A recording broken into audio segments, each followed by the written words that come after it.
নমস্কার বন্ধুরা, ফুড বাংলা চ্যানেলে আপনাদের সবাইকে স্বাগত।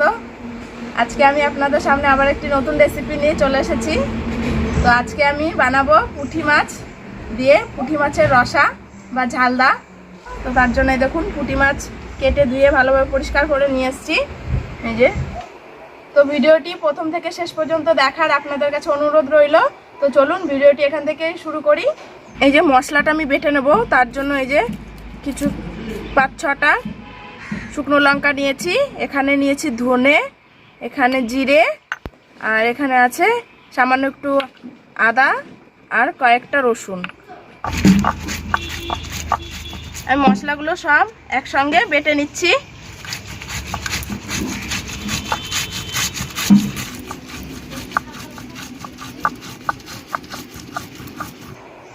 এবার আমি এই পুঁটি মাছগুলোতে নুন হলুদ মাখিয়ে ভেজে নেব। মাছগুলোতে নুন হলুদ মাখিয়ে নিচ্ছি।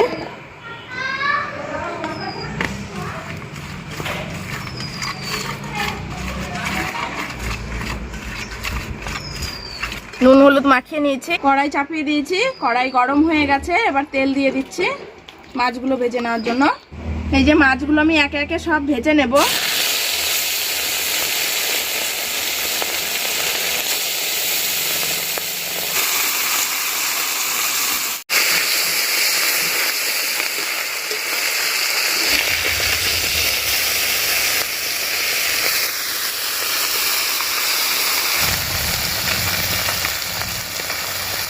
মাছগুলো ভাজা হয়ে গেছে, এবার আমি তুলে নিচ্ছি।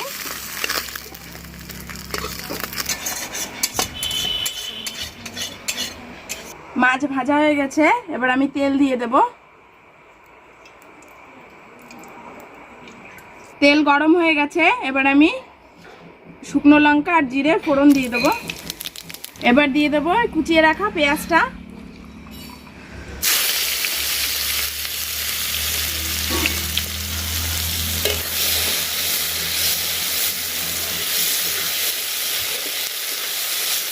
পেঁয়াজটা একটু ভাজা ভাজা করে নেব। পেঁয়াজটা ভাজা হয়ে গেছে, এবার আমি রসুন আর আদা বাটাটা দিয়ে দিচ্ছি। এবার দিয়ে দেবো জিরে ধনে আর লঙ্কা বাটাটা।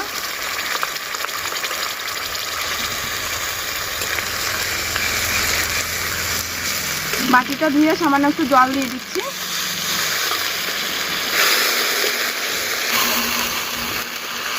এবার দিয়ে দেবো টমেটো কুচি।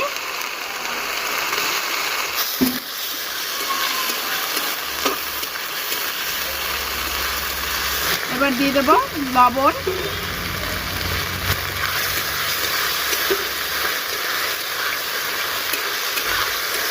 এরপর দিয়ে দিচ্ছি হলুদ।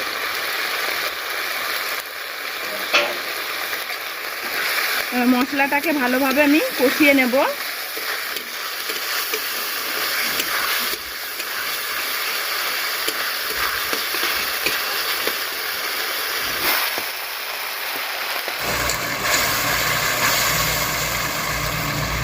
মশলাটা আমার কষানো হয়ে গেছে, এবার আমি জল দিয়ে দেবো। তেল ছেড়ে দিয়েছে মশলার থেকে।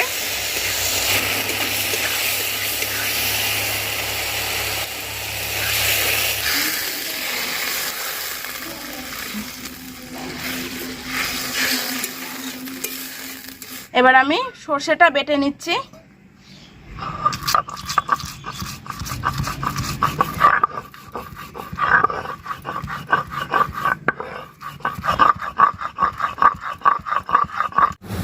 এই যে ঝোলটা ফুটে উঠেছে, এবার আমি সর্ষে বাটাটা এর মধ্যে দিয়ে দিচ্ছি।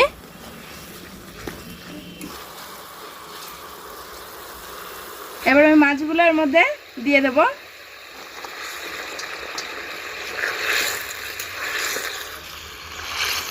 দিয়ে সামান্য একটু জাল করে নেব, তারপরে নামিয়ে নেব।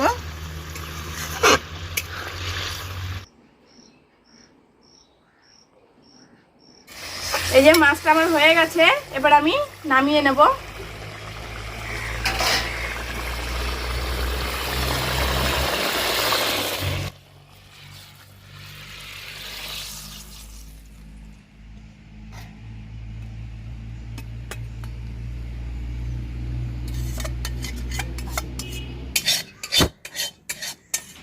এই যে আমার পুঁটি মাছের ঝাল দেওয়া হয়ে গেছে। তো আপনাদের যদি ভিডিওটি ভালো লেগে থাকে তাহলে অবশ্যই একটি লাইক করবেন, কমেন্ট করবেন এবং শেয়ার করবেন। আর যারা আমার চ্যানেলটিতে নতুন দেখছেন ভিডিওটি, তারা অবশ্যই আমার চ্যানেলটিকে সাবস্ক্রাইব করে রাখবেন এইরকম আরও ভালো ভালো নিত্য নতুন রেসিপি পাওয়ার জন্য। তো আপনারা সবাই আমার পাশে থাকবেন, সাথে থাকবেন। আজকের ভিডিওটি এখানেই শেষ করছি। পরবর্তী ভিডিওতে আপনাদের সঙ্গে আবার দেখা হবে। ভালো থাকবেন আপনারা সবাই, সুস্থ থাকবেন। ধন্যবাদ।